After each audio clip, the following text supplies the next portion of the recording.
Okay, good evening and welcome to this meeting of the Schools Forum.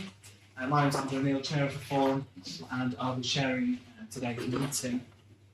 The event is being held here in Kensington Town Hall and is being streamed live on YouTube, where members of the public and the media are welcome to watch the meeting remotely and listen to the discussions that are taking place. Before we proceed with the meeting, I would ask members of the committee and those in attendance to make sure your mobiles are on silent or switched off.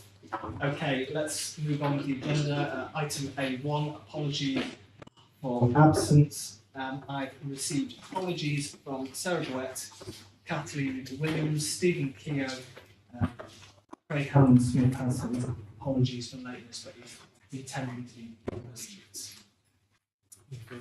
No further. Okay, great. A2, declarations. Chair, may I ask a question about absentees? What is the situation if somebody just keeps not turning up? If they don't attend over a period of 6 months, they cease to be a member. And is this the case with any of these absences? Good point. Can we look into that? Yeah, we'll have a look and then double check for the next meeting. Can I also clarify then, if that is a person that's been selected by a group that represents them, how we would resolve that?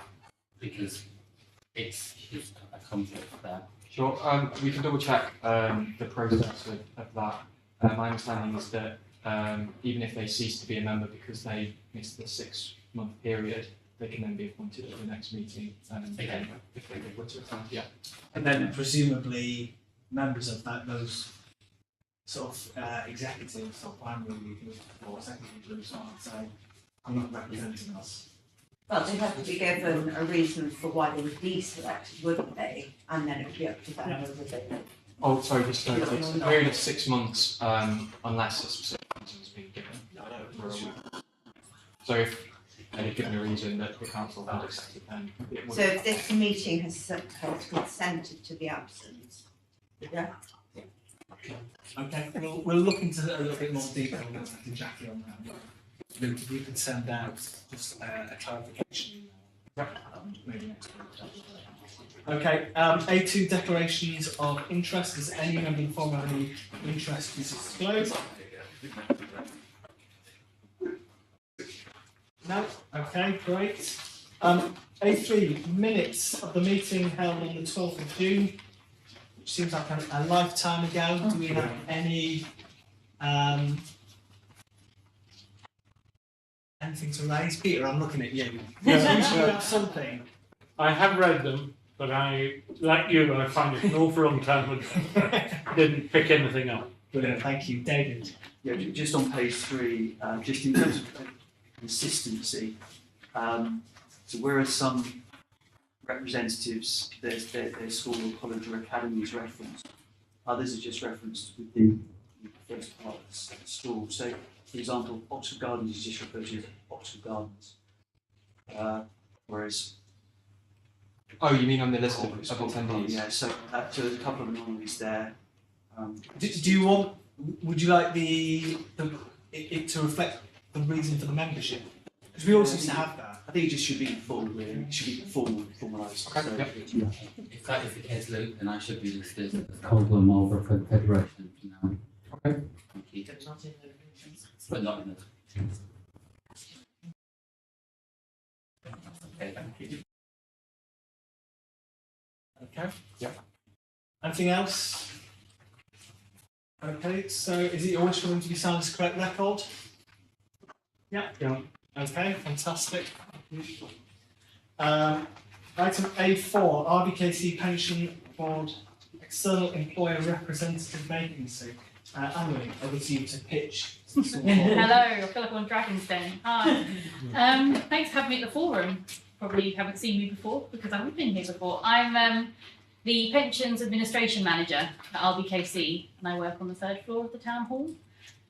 Saying that as well in case I'm obviously here to pitch for an employer representative of the Pensions Board, but it might also be helpful for you guys to know me and know my face if you have other questions. And because I don't think we have a lot of employer contact because I speak to all your payroll providers all the time, but maybe not you. So we are here, we're in person, and we're on the 3rd floor if anyone wants to speak to me about other stuff, pensions related.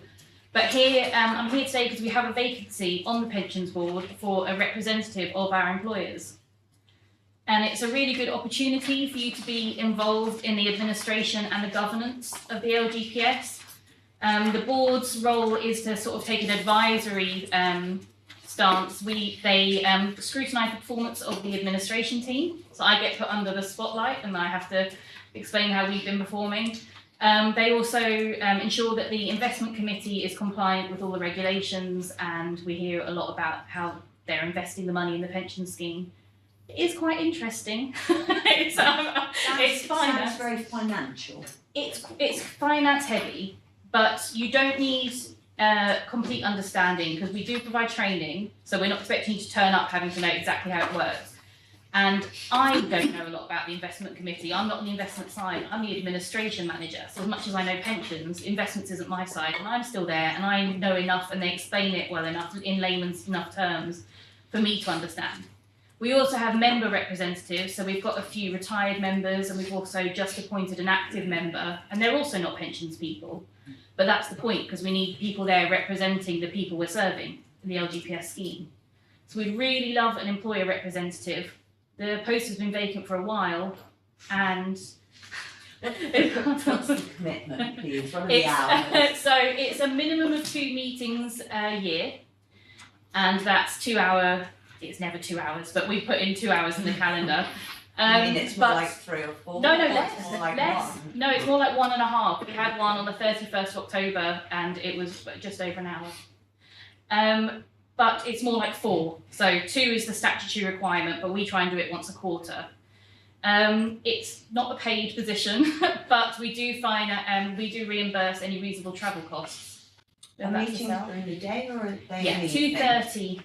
It's been 2:30 for a long time, so it's normally 2:30. I mean, I'll put my hand up unless anybody doesn't want Yeah. to do it, 'cause I'd find it interesting. Oh, no, you have to be an employee of the I authority, would do you? like to do that. Yeah. I don't, So you don't I have knew to. Jackie. Sorry, at the moment, technically, I am an I employee of would the have put authority. I didn't say it in our pre-meet, but I was thinking that this is I what actually would like to. The reason why is recently when you changed the employee contribution, Mhm. I had to do a presentation for our staff Mhm. because they were so upset by the change, and I had to explain how your Yeah. pension works and so I had to look into it. So Yes.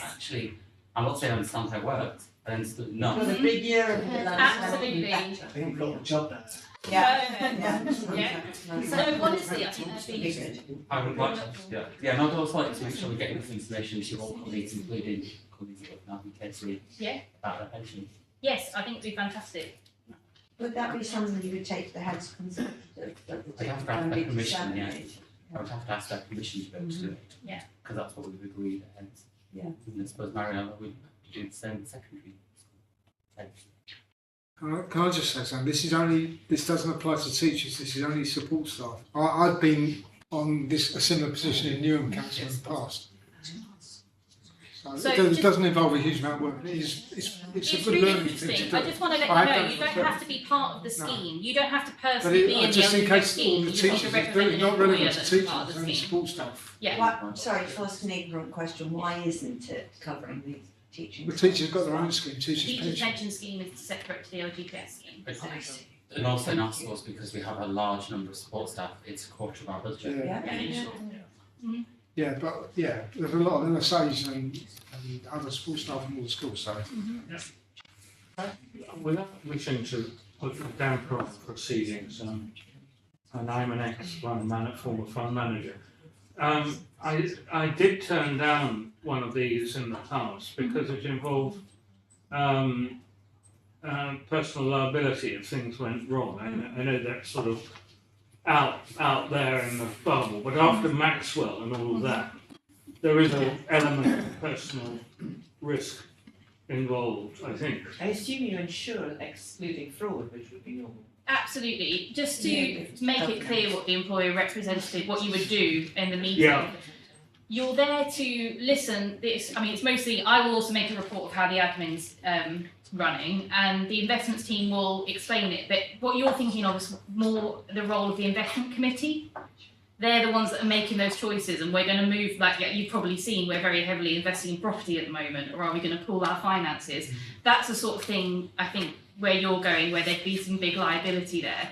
The pensions board just hears those reports, and we're there Right, to flag okay. and monitor and say, that Yeah. sounds dodgy or not, but it's I already just- gone through all that before it gets to I us. just wanted to alert all volunteers Yeah. that after Mr. Maxwell and his horrible deeds, there was legal jeopardy involved, Yeah. albeit far away. But it is surely just akin to government. Sorry? It is surely just akin to Yeah. governments generally, Yeah. we have liability in extremis. Okay, so it sounds like there's a bit of interest here. You wanted.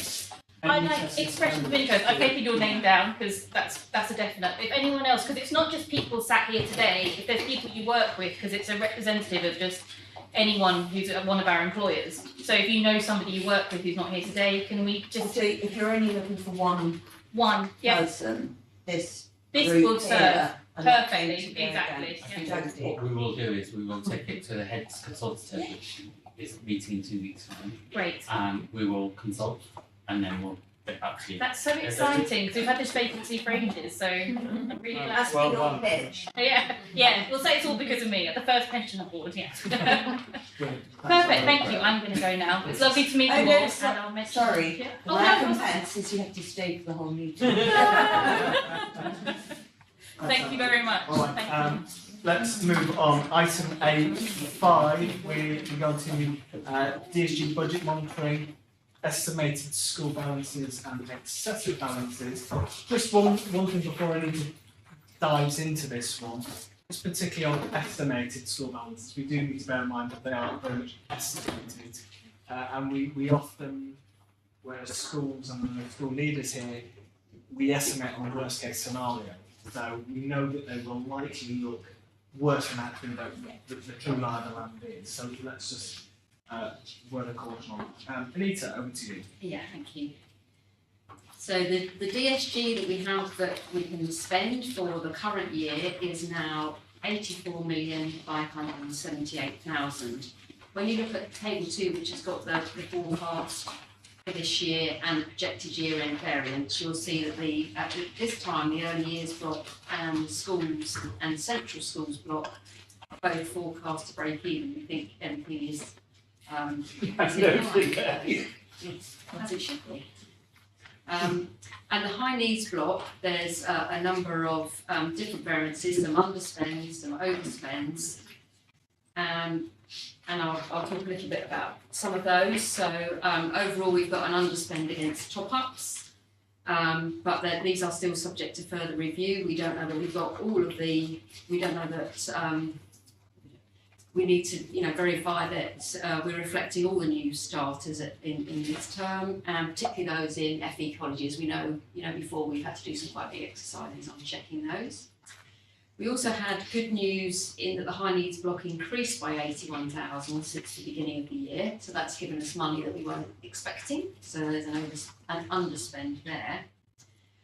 The targeted support funding is showing an overspend of 220,000. When we set the budgets in January, that was before it was decided to increase the support from 3,000 to 6,000 for any pupil above the using more than 50% of the notional SEN funding.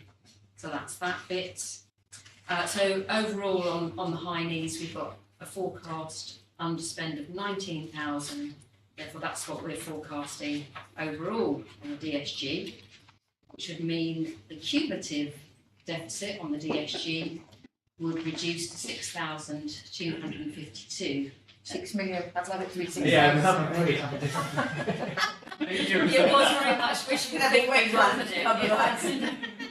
6,252,000 Yes, which is a lot better than our previous deficit management plan, where we were saying it would be about 11.7 million. So things have certainly started to turn around. Shall I pause before I talk about school balances, or just plough on? I think it'd be nice to pose some questions to this. Is there, well, I mean, are there any questions on this? The only thing I would say on the, just to make forum aware of where we lie in relation to the deficit. The estimated cumulative deficit across London Borough Councils on the High Needs block alone is £750, and we're 6.2 million of that. So whilst we're working really hard to remedy that situation, it's quite clear that everybody's rowing upstream, but we're just rowing that little bit faster, to be honest. But I think it's testament to the work that the High Needs group and Gingy and the Needs have done to keep it to that level. That is very impressive. I think we should acknowledge that. I have just one question, if I may, Anita, Yeah. which is about the figure for High Needs has been adjusted, as you said, because we're taking in money from other boroughs for the CPs. How confident are we that that is the actual thing? There's no more due to us, is there, or? It's based on pupils at a set point in time, so it can still change in January time, because sometimes the post-16 numbers can change. But this is normally the biggest change in the year. We do have an opportunity to challenge them and make a few changes, but yeah, it should be reasonably correct. Great, thank you. Any questions, Jackie? You increase the amount that we get per banding, some 2 months ago, Yes. to reflect the pay rise that happened the previous year. Yes. This last week, the pay rise was agreed for support staff. Yeah. Will we be looking at new banding figures at the next meeting? So we will need to consider with the High Needs Review Group what the implications of that. There will be potentially a timing issue like there was for when we paid, but yes, we certainly will. Now, as you say, now we know what that is. Can I thank you in advance for doing that? Do you want to quit whilst the going's good? Yeah. Yeah. Any other questions on that? Craig, did you have something? No. Okay, do you want to move on to estimates? Yeah, so looking at school balances, Forum will remember that we've got 4 schools, including one nursery, with deficit balance at the end of, at March 2023. That is an increase since the prior year. And we've got 15 schools that had balances in excess of the ESFA guidance on balances at 5% for secondary schools and 8% for all other schools. We've put in the appendix, which Andrew's already referred to, about the 3-year budget plans, but they are very early estimates, and we do remain concerned about the number of schools with classified as having excessive balances, but we don't think we've got the right information to target any balance control mechanism at the moment, because they are, their estimated income, estimated expenditure, and so on. So what we're suggesting when we look at the excessive balances is that we actually look at the outturn at the end of 23-24. We'd be able to compare that to the outturn 22-23, and if there's a pattern about the size of balances, we'd like to come back with some proposals in relation to balance control mechanism in January, but not base it on a too long a period in terms of estimates. It's very subjective. Do you expect those schools with the excessive balances, do you have a particular programme for them? Is that what you've been looking for? Yes, so we would want schools to, if their balances are above that level, that they complete a relatively short school balances form, what the plans for, which presumably the governors would want to know anyway, and may well be being, hopefully is already being reported. Wonderful. Schools have already been asked by the team to submit why the balances are higher rather than. So only those that had balances after the 3 years. So I don't think now we know that they're very much, clearly they're very much estimates. It wasn't right just to target those schools. That's why we think it's better going forward if when we come up with a suggestion, we look at the actual balances rather than potential. I just wondered if we weren't slightly going around in circles, because in 5.5, Yeah. you point out that by March 2026, we're going to have 12 schools, and you've done that in the appendix, who are in deficit.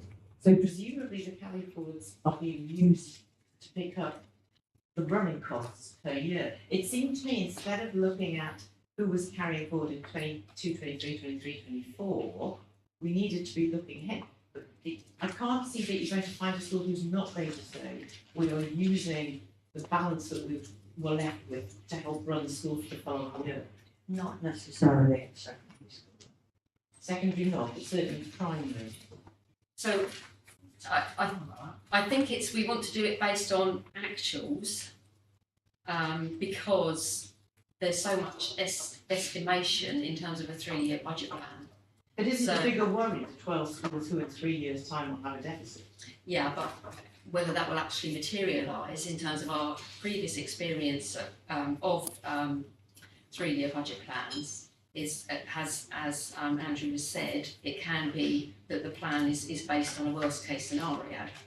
So I hope and I would like to think that we're not going to have 12 schools in deficit in 3 years' time. I think the number may go up slightly, but I'd like to think it's not going to be that number.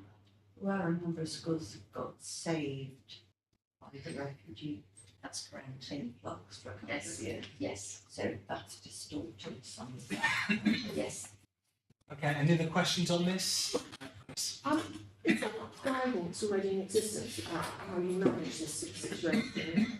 And at what point you decide whether these are reliable figures, and then what you actually do to claw that back, or demand that we see, requests that we see as a plan as to how that, plans are around why that's being kept back, or, in order to running costs or whatever, and then whether we think that's a good idea or not. Is there not? So there is some guidance? DFE guidance around it, and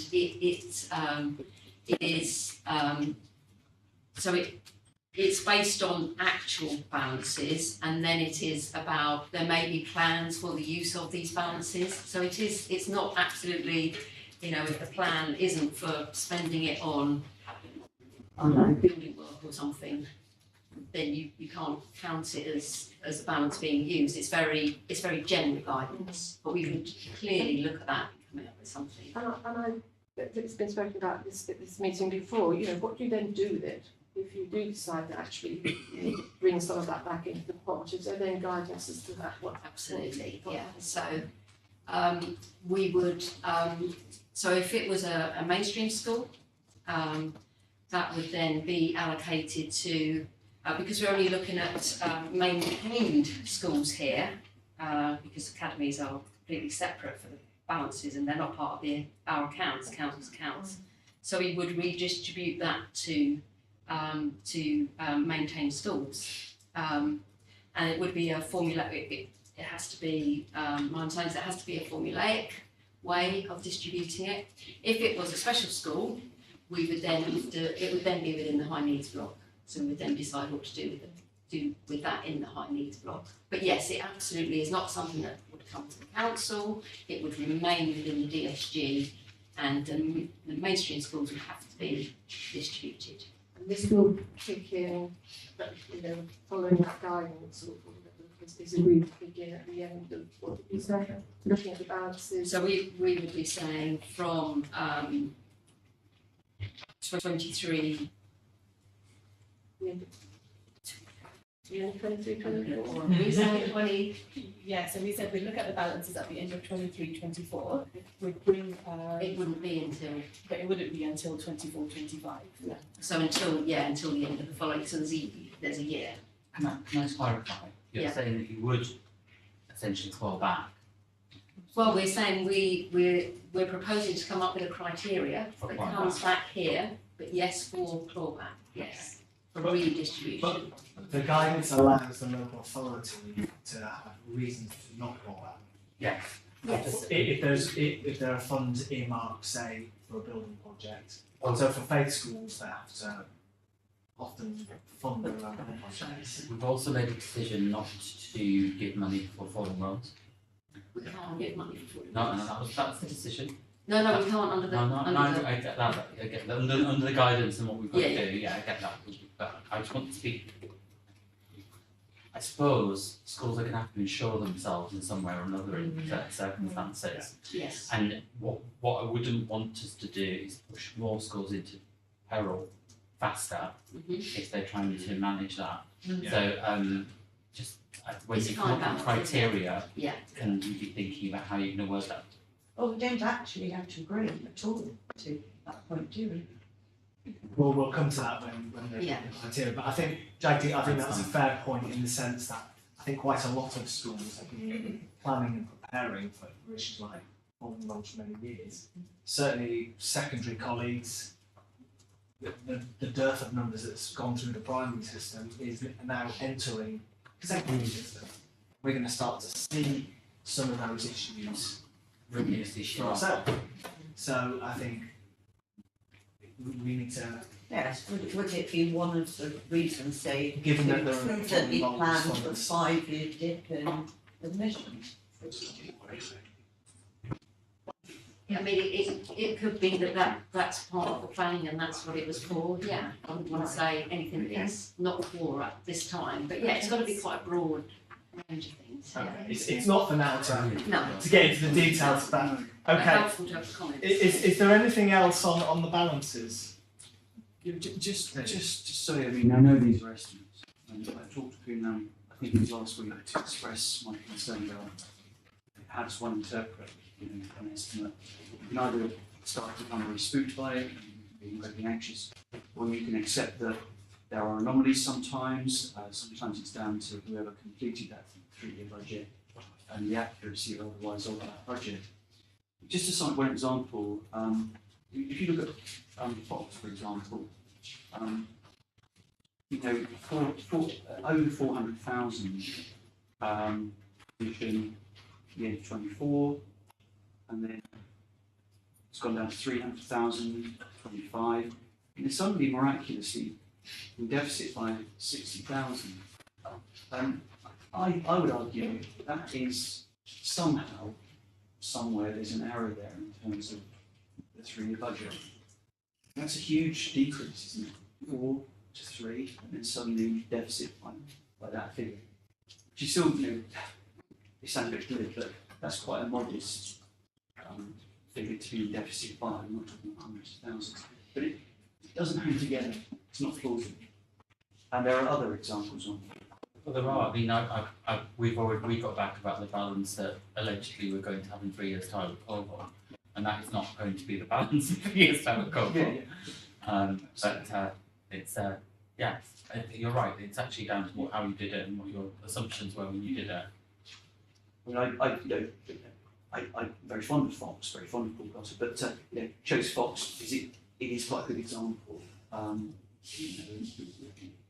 Quite large amounts they have there in reserve. And also, to avoid a bit of context, I mean, this is a school that are now working closely with Oak Academy, the only school in the country to be awarded that, and we're talking big money. But they're not going to be deficit in 3 years' time. So, yeah, I think we have to, I'm not saying don't take this seriously, we have to, of course we do, but I think we have to be very cautious about making judgments of this. Yeah, I agree, David. I think the way we to go on this is we rely on heads and business managers to forecast and to create these scenarios so that officers can get a good global picture and they can plan where they need to put their efforts, what they need to consider, and what are the types of schools that are struggling. And I think that's how we need to take it at this point. And I think as Anita's saying, and it's looking at the balances, one eye in the future on this, but then looking at where the balances are landing key in 24, and then looking back to see if the forecast was saying that was going to be the case.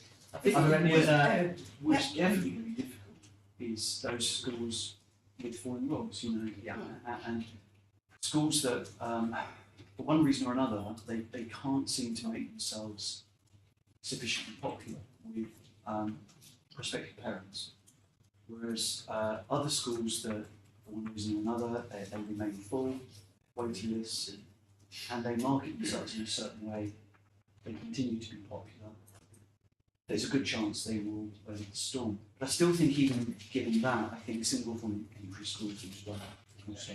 The issue with the falling roles is that unless you're brilliant at being exactly what you're going to have exactly on your role next year, the year after, and the year after that, it's pie in the sky in terms of what you, because it's that's £6,000-7,000 per children or per child, and it's if you're 3 out in a primary school, it's quite a lot. Is now the appropriate time to express reservations on the concept of clawback itself, or are we going to? I don't think we can. We're not at the stage of talking about the clawback yet, because we are nothing being presented to us right now. I would just like it flagged at this stage there of a really fundamental problem with the concept of clawback. Revenue is given to each school for the children that are within the school. If the school is earmarking some funds for some reason, at least for the school, there is some nexus between the existing pupils and the future needs, shall we say. The notion that the local authority can take it away and then disperse it to other schools, I find completely abhorrent. If you think you shouldn't be sitting on, should we say, 100,000, then I think perhaps there should be an order directed to school to spend it, and it should then be spent on that student population. But I do not think if in my school we have money left over, it should then go to people's sons So would you- and other schools. Would you be comfortable with an advisory order being made? That And you then- need to be and yeah. thinking, yes, And then if it's not followed and not achieved, absolutely. Oh, yes. Yes, that would be fair doing so. I don't understand how governing boards and schools are supposed to budget to get to zero every year, because that's the fair lot. So you're allowed 8% as a primary school for, But if no, we're on 5% 9 to and 8%. it's designated for building works or. I think I think That's fine. we're talking But is it- so hypothetically here, because there's guidance from the DfE. And what I need to say is that they're going to go away, interpret this, and come up with what they think should be the guidance for us. I think we need to wait and allow officers to do that work. I think officers should go away with some thoughts in their ears before they write something that's sent. Well, I think they I need to. I agree, think they need it's to very interpret the frustrating. guidance. Of course, But Of course. none of us are furnished with what that guidance is, so we're all guessing at what it might be. Which is no, my point was a very fundamental one. That's fine. But I think this is not the item. I think we need to allow officers to go away and look at this. But it's not what was brought up to be discussed. This was mooted a few years ago. Yes. And it caused a great deal of tension. And, amongst the governing boards and head teachers, but particularly head teachers and chairs of finance committees who've been so prudent and cautious with their funds, and they had strategically allocated funds for projects that were perhaps mooted for the future. The very notion of them almost being punished for being responsible with their funding well received. I'm sure they could come up with some brilliant ways to spend it. But I also the think, guidance. sorry, I also think the point I made at the beginning is important as well. If we are going to have possibly 12 schools in deficit, even 2 schools in deficit in 3 years' time, why are we wasting time now and resources investigating balances that are being carried forward? Because when we get to 2026, those balances haven't gone on the estimated figures we have. So it's a pointless exercise. You know, we're But it looking may at be an one issue legally here, we're what's obliged cascading to. down a hill. May legally be obliged to look at it, but Last year. Well, it's the guidance that has always been the case for local authority maintained schools. That a local authority can claw back proposed funds. But this local authority hasn't chosen to do that. I think there's been good reason for that. I think, I really do think that this has come up just tonight because we're looking at balances. We look at balances every year. I need to assume that they need to look back at that guidance. I don't think anything necessarily being proposed tonight. I don't think that is a proposal yet. Andrew, sorry, it's coming up tonight, Andrew, because the wording is agreed potential options regarding a balance control mechanism to be brought in January. That's not very far. Is it? Yeah, but it depends what the balance mechanism is, and we don't have that information. It could be that if local authority officers go away and say, if the overall revenue reserves are lying at X number of millions, which is 30% of the school's revenue, and you've got 11 schools in deficit, and that they've been sat in reserves for 10, 15 years, that's a problem. It's not necessarily what we're seeing on the balance sheet in front of us and the direction of travel of the schools that are on this sheet in the last couple of years. So I think we're talking about what may or may not happen, which is without any kind of guidance. Should I?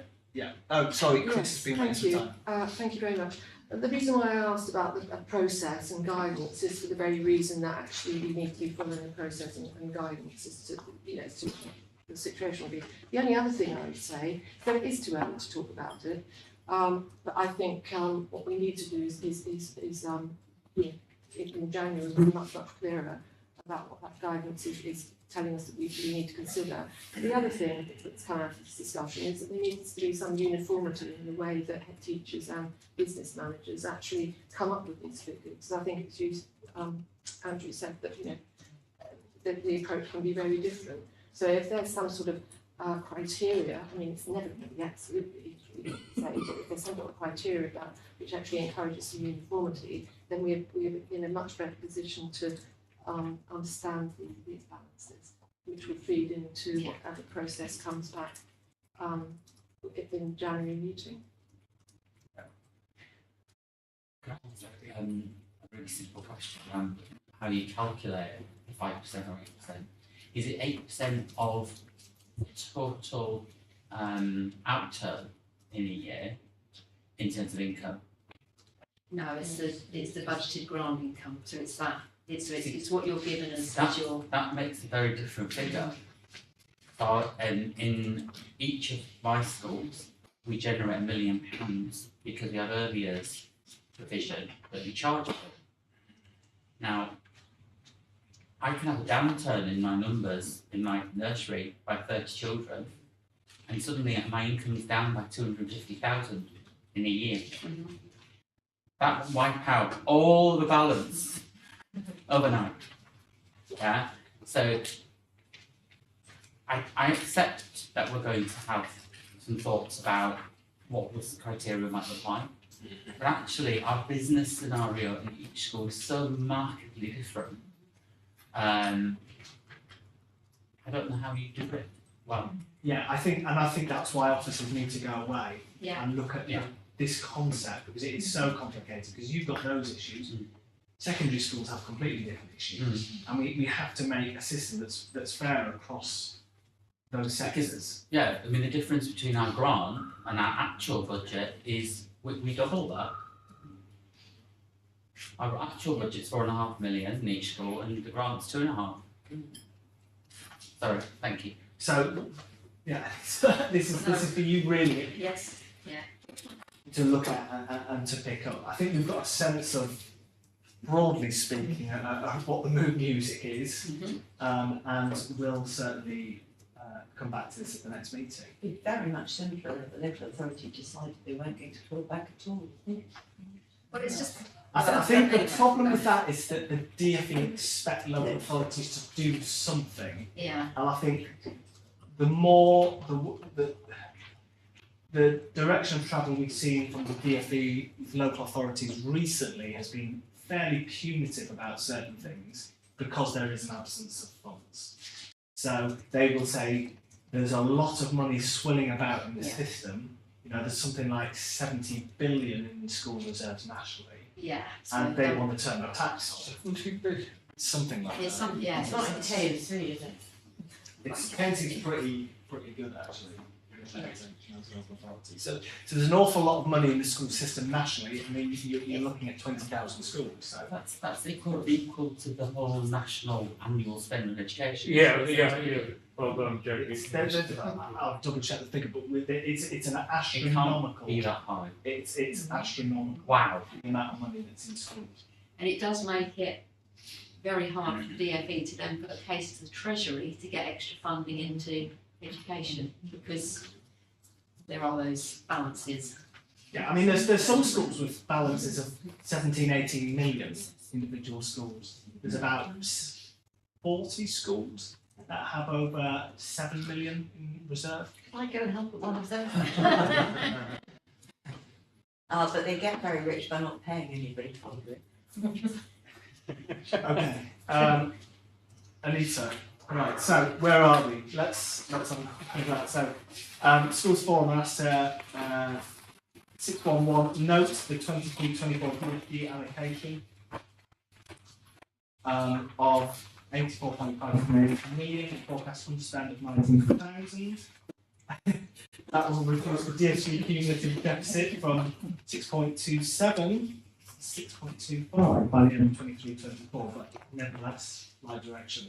Note the potential increase in the number of schools with deficits, and what support will be provided to schools most of us going into deficit. And 613 agree for potential options regarding balance control mechanism to be brought to the 24 forum for discussion. Agree.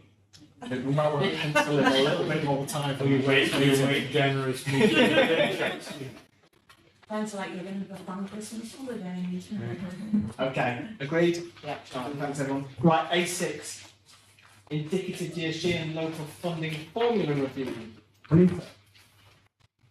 Yeah, so on this one, this is now taking account of the revised figures from the DfE after the error was identified, that 400 million extra had been given out across the country than should have been. So unfortunately, it does mean that the options that we shared in the consultation did all change, and the overall top line of our DSG was 488,000 less. We've managed to change some of the things that we need to hold aside, so it's a slightly less difference when you look at the options. But if we have to move at least 10% closer to the national funding formula values when we look at our formula for next year. And the minimum funding guarantee protection has to be between a 0% increase and a 0.5% per pupil. It can't be any higher than that. We've modelled everything with the maximum that we can. And as you know, these are all currently based on the October 22 census, and so everything will change once we've got the October 23 figures. So overall, the schools block is showing a 0.6% increase. Looking at table 2 under 2.6, you will see that when we make adjustments for transfer to high needs block, and as has already been said, we can't set aside any funding for schools with falling roles, but we're going to likely to need to fund some growth. Overall, when you then look at the average per pupil funding, it's a 0.8% increase. So I'm jumping about on paper a bit, but under 5.8, I know that you're all aware that there's this separate teachers' pay grant, so the TPAG, teachers' pay additional grant, that nationally will fund 3% of the September 23 teachers' pay award. So that means in terms of financial years, there's 7/12 funded, so from September 23 to March 24, and then there'll still be a separate grant from April 24 round to March 25. So the TPAG figures will be 12/7 of the figures that you get in 2023. Academies will get the full amount for the academic year because of the way they're funded, so that will be taken account of. So when we look at the options that we were agreed to be consulted on, we've got 3 options that I'm going to point you towards, not looking at the table 3, which has got original funding formula options under 5.3, but table 3A that's under 5.10. That takes account of the revision by the DFE. So the 3 options are moving 10% towards the NFF factor values, 15% or 20%. And they all have the minimum funding guarantee is an increase of at least 0.5% per pupil, and the all Q is the balancing figure. So whether we put more in than less in. And all shown in the appendices, what the budgets would be. Anita, do you want to just mention teacher pension increase?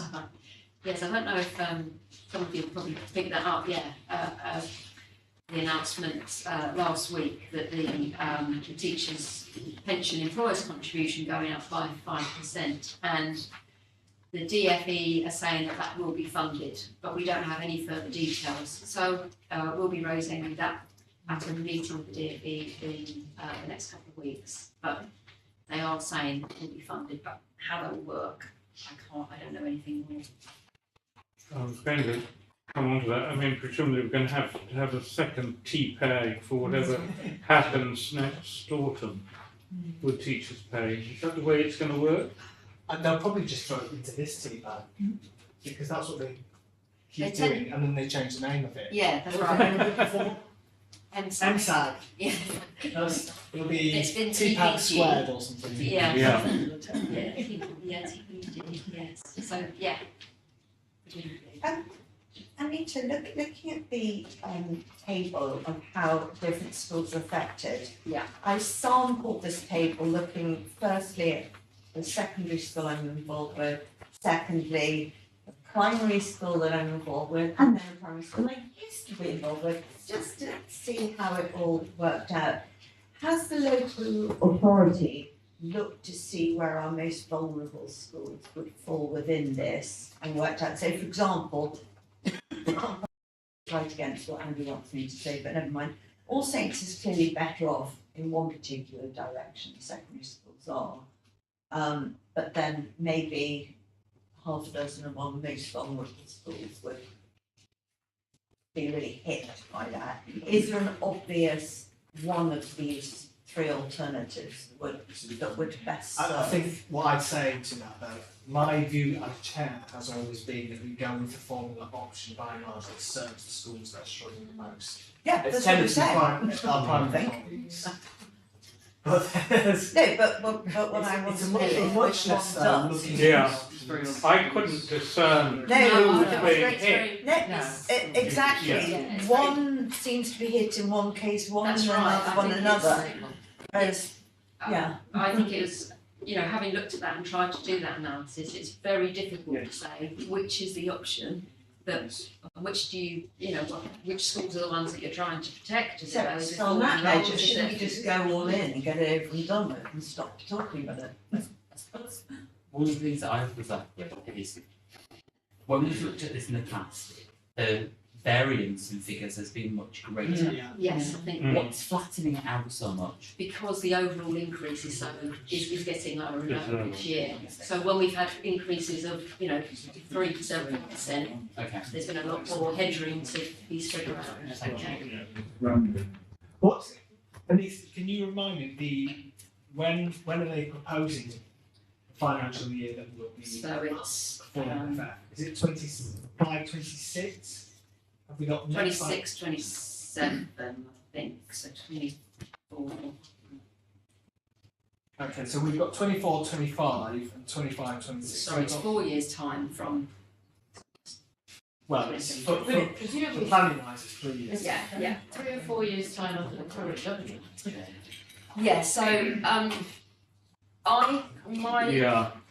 my opinion is that while the overall funding might change if there was a different government, I think there's still, because of levelling up, I think there would still be, you know, whether it might be slightly differently, but some form of national funding formula, because there's definitely an agenda to try and level up and give more money to, you know, some of the shires and the northern local authorities. So I don't think it would Still stop. happen in the same I sort of way. think it would, yeah.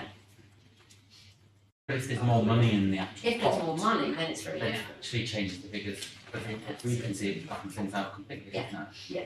Because we found when we had that, when we put that pay rise in, suddenly these figures completely changed, didn't they? Yes. And then MFG fell out of the figures completely. But if the government did change, presumably the decision we make today is almost meaningless. Because there will be a different formula and a different ability to. I would be very surprised if they roll back, given that it's taken 10 years. None of It'll it be was their literally government. 10 years, but I think it'll be just too complicated. What's your prediction?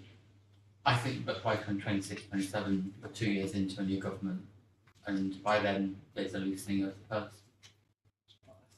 I think you might be right, yeah. I think there'll be more money in the system. I don't think the Labour Party have said that they're going to get rid of the national funding formula. Yeah. I'm not suggesting that would be the case. I just think there'll be more money in education by then. So we can go the whole hog. Well, that would be the obvious decision for me. I mean, I don't have a view on this. I think I don't see any real gains or losses intra-school.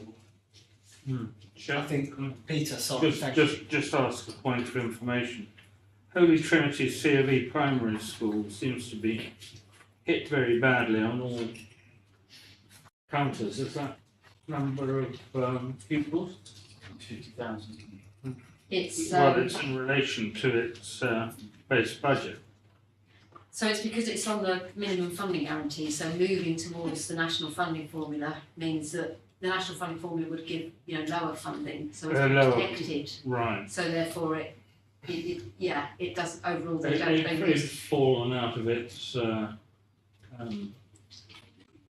safety net. Yeah.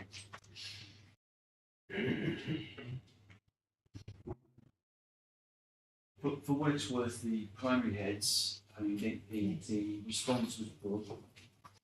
Came along to the meeting, the poster.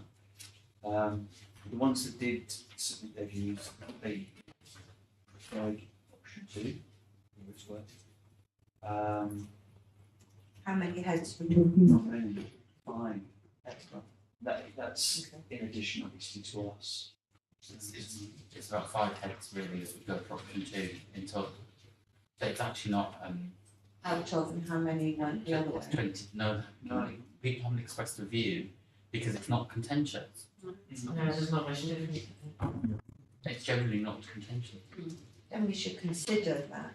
Yeah. That's one of our pieces of evidence to look at. Because it was referenced in the paper, but you didn't say what they decided. No, because I didn't know. So Oh, so it was more discussed afterwards, yeah.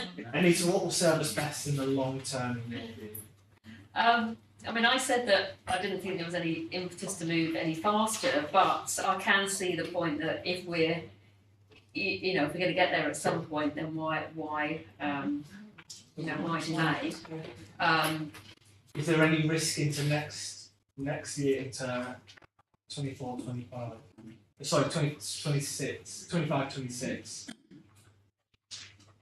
So, Any risks on the horizon?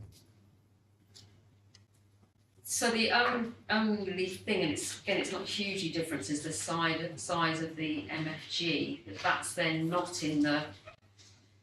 You're reducing the core funding and putting more through the protection element of the funding. So it may be better to go in the middle. Maybe better to go for the 15%. Because the overall option 3 is like nearly 80,000 higher than option 1 in terms of the minimum funding guarantee. It's not a big sum overall, Yeah. but What if the DFE's claim the penny the 5% increase actually materialise into that top up fund? Could that have an impact? Oh, well, it's a different fund. I think Further they down fund the it. line. So it would be added to the pupil-led funding at some point, and I don't think it would really impact, not really, no, because we would add it to the ORPU, and I think so would the DFE and the NFF. So, yeah. 3.5% inflation rate would wipe out that energy, wouldn't it? Last time it was 4.5%. Oh, yeah, More. yeah.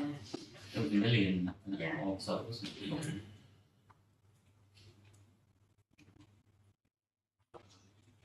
Any other views? We've never had this before when nobody. I think we've spent an awful lot of time talking about this over the last several meetings. Yeah, the numbers have changed. No, Yeah, no, it's I not understand. Yeah, I do understand. And the demographic pace has changed as well. Yeah, I think that the reduction in that, or the DFE mistake has made this a bit more beige. Well, literally, it's fairly beige. We didn't make any funding decisions or do anything on the back of that number that we thought we would. There's nothing as local authority.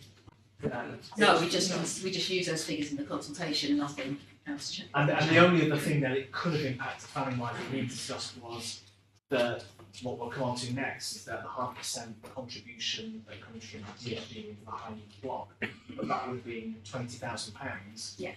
Which is nothing into the 7 million. No, it's just a shame, it's a legal principle, if a Yeah. mistake leads somebody to spend, you don't generally have to pay it back.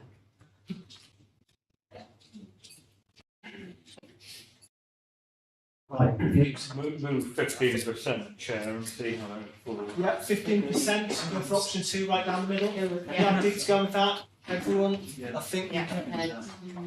We're going to go with option 1, not 10%. You want option 1, 10%? Okay, but I think we've got a majority around the table. Okay. All right. Thanks. So let's run through this. The school forum is recommended to 811 review the updated figures information being received from the ESFA before the APT submission in January. 812 agree, which of the 3 local funding for option detailing infection boundaries reported, and that is option 2. 813 note the next steps for finalising schools conduct for 24-25. Did you mention the 0.5% transfer?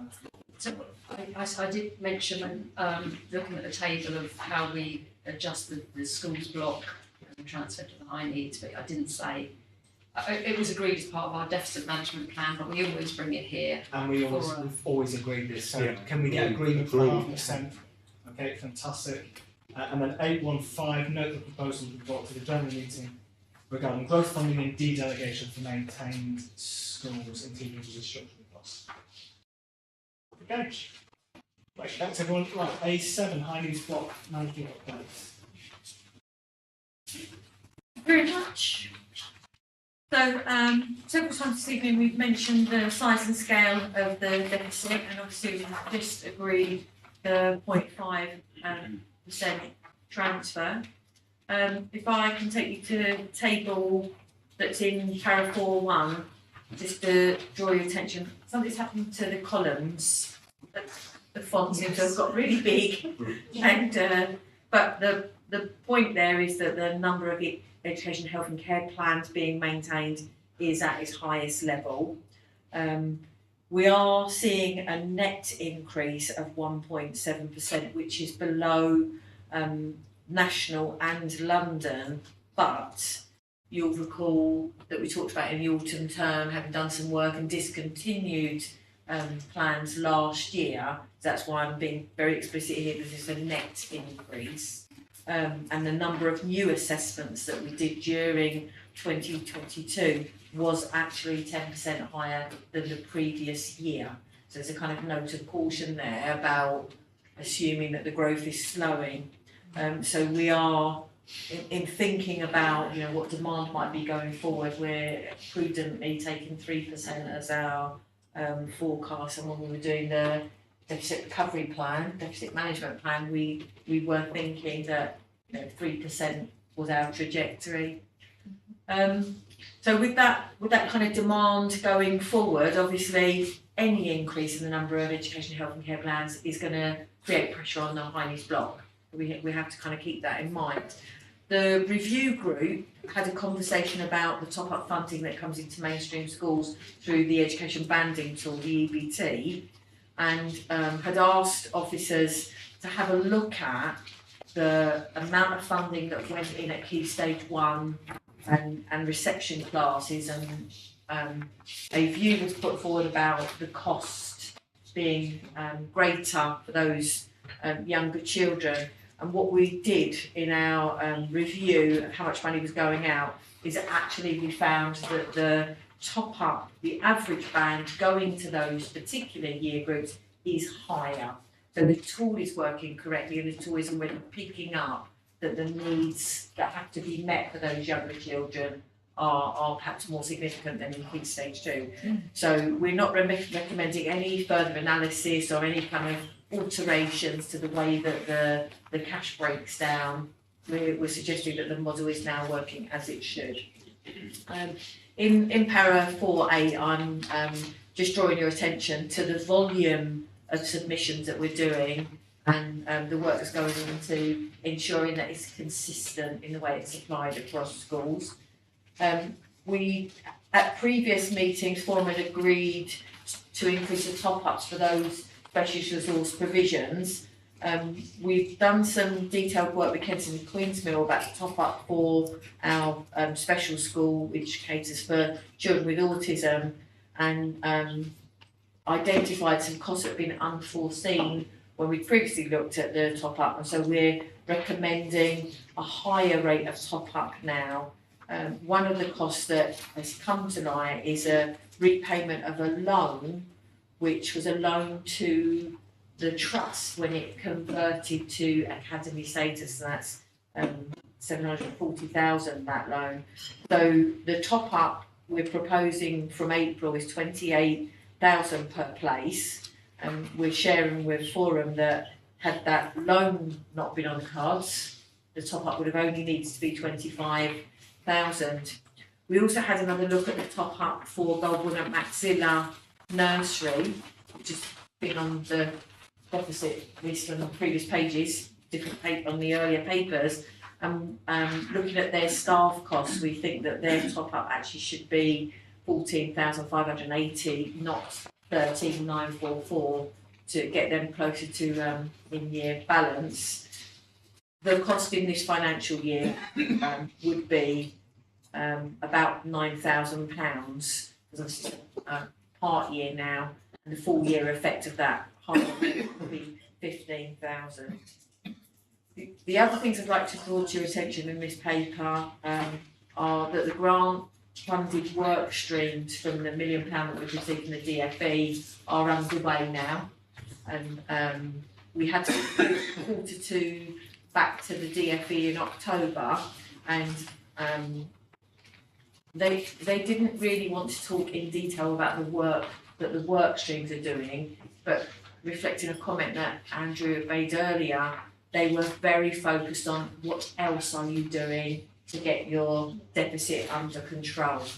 So they were like, right, okay, so we're confident those work streams are underway, they're happening, let's park that and let's focus on what else are you doing to manage demand, to reduce your use of the independent sector, to make sure that you turn off the discontinued plans and that your ordinary available provision is exhausted.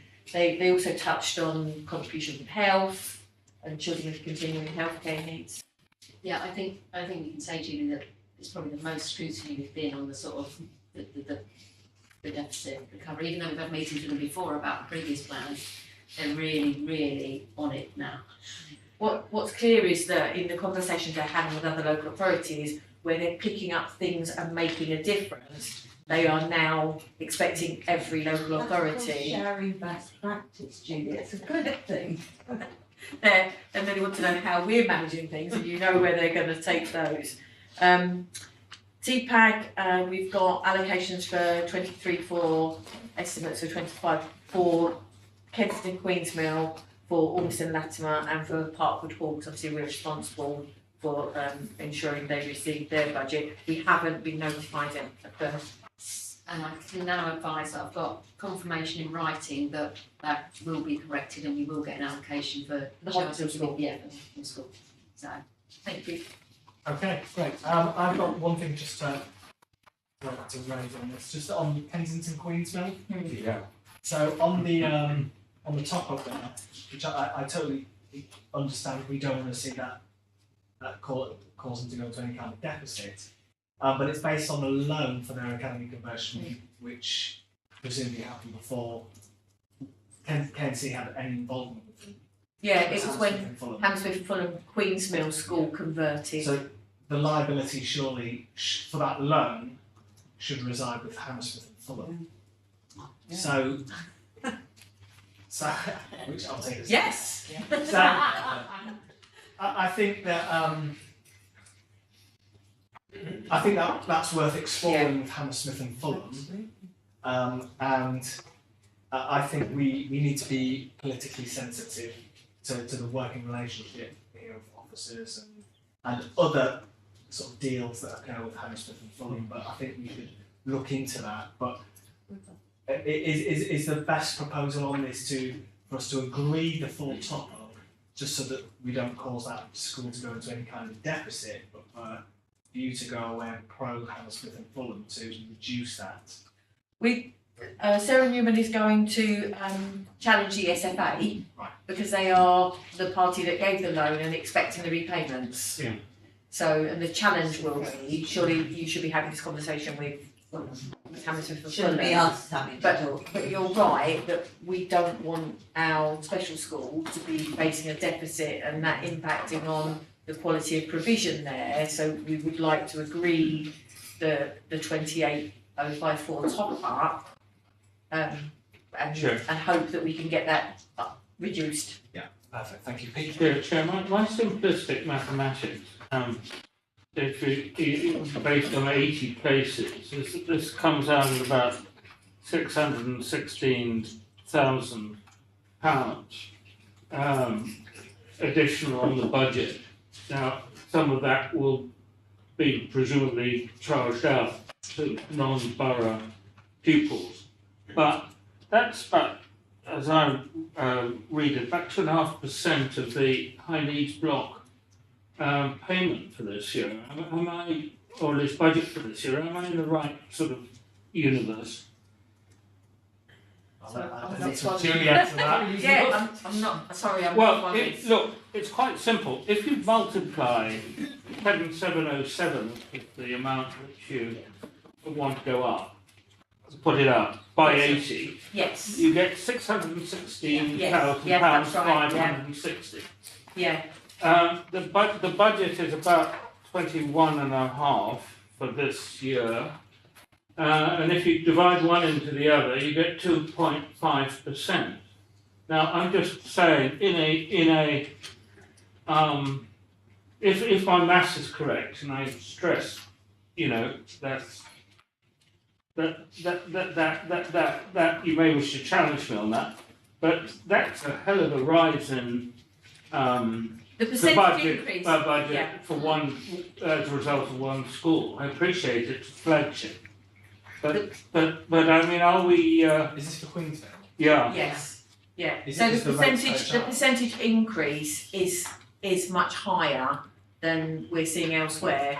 It's because we've been through, they've been through an SMRA, get the initials right, process to look at the cost across the trust.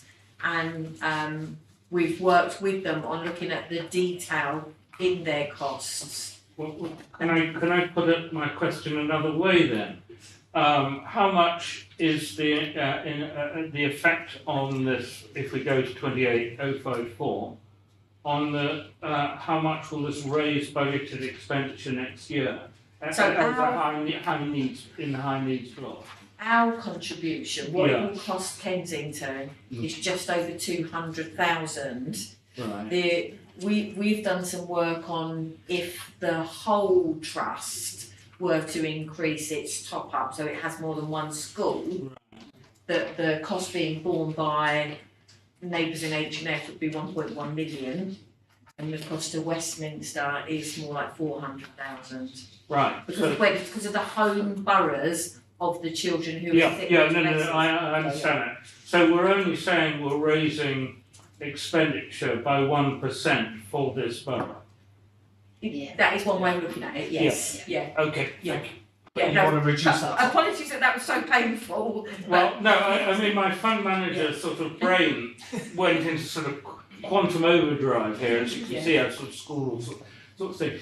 But I think I can live with 1%. I mean, presumably a DFE, coming back to the original, your previous comment, said, you know, what is this? You would have a justifiable answer.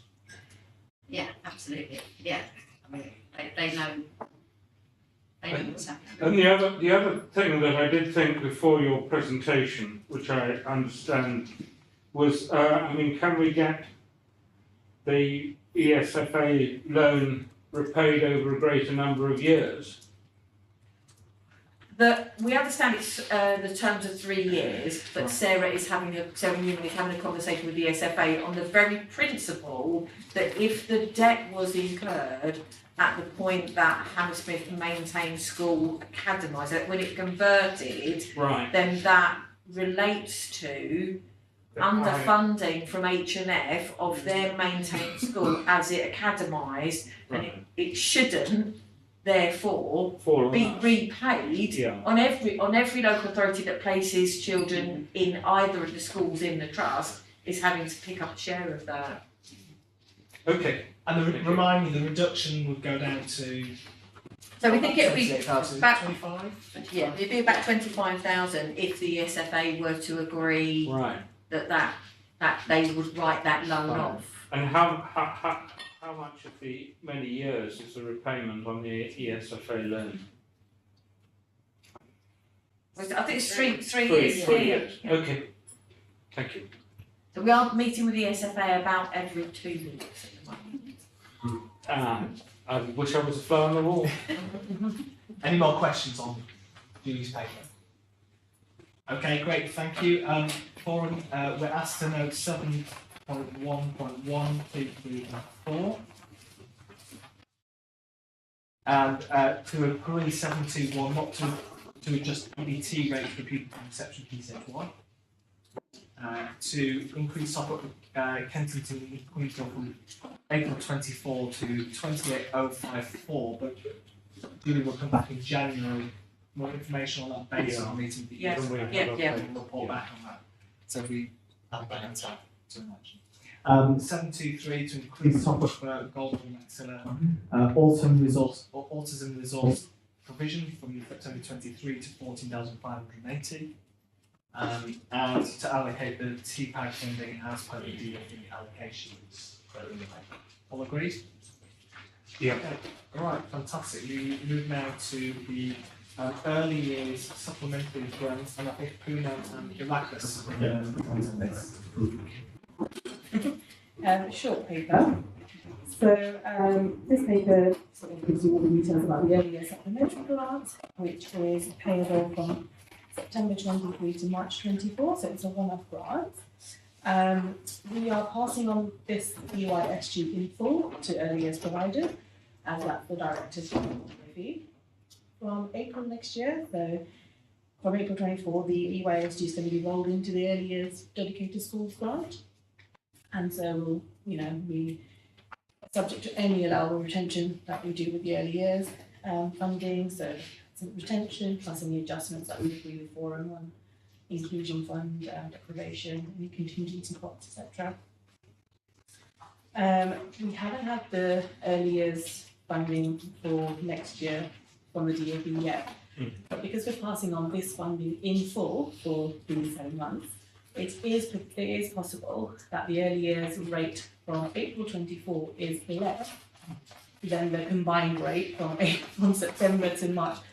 It might not be the case, they might increase, the hourly rate, so, after all the retention adjustments, etc. But that's just a flag. spoke to the DfE this morning and they're hoping that that isn't going to be the case, but they couldn't confirm it. So they said that they'll send us the rates for the next financial year by the 30th of November. So we'll know soon. We have asked several times. So yeah, we've received the batch funding and we're going to make the payments monthly. The first batch has gone out, September and October have gone out together, but going forward it'll be made monthly.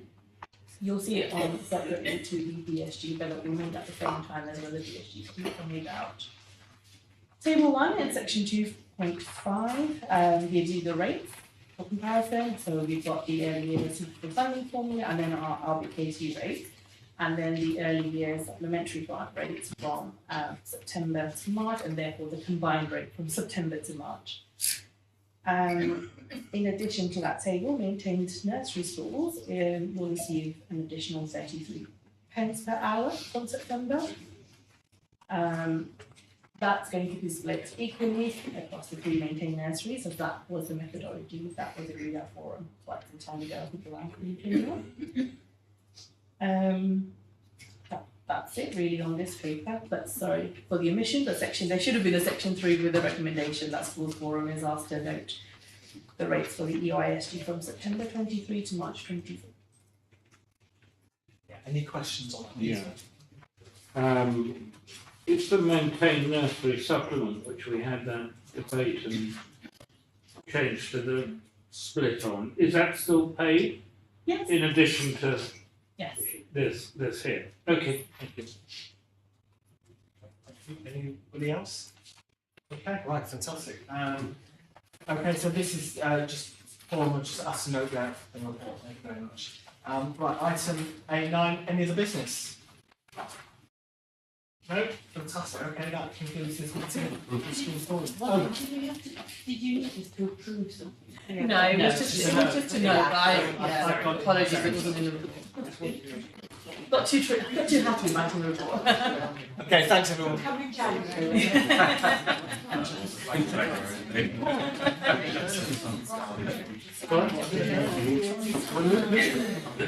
Yeah.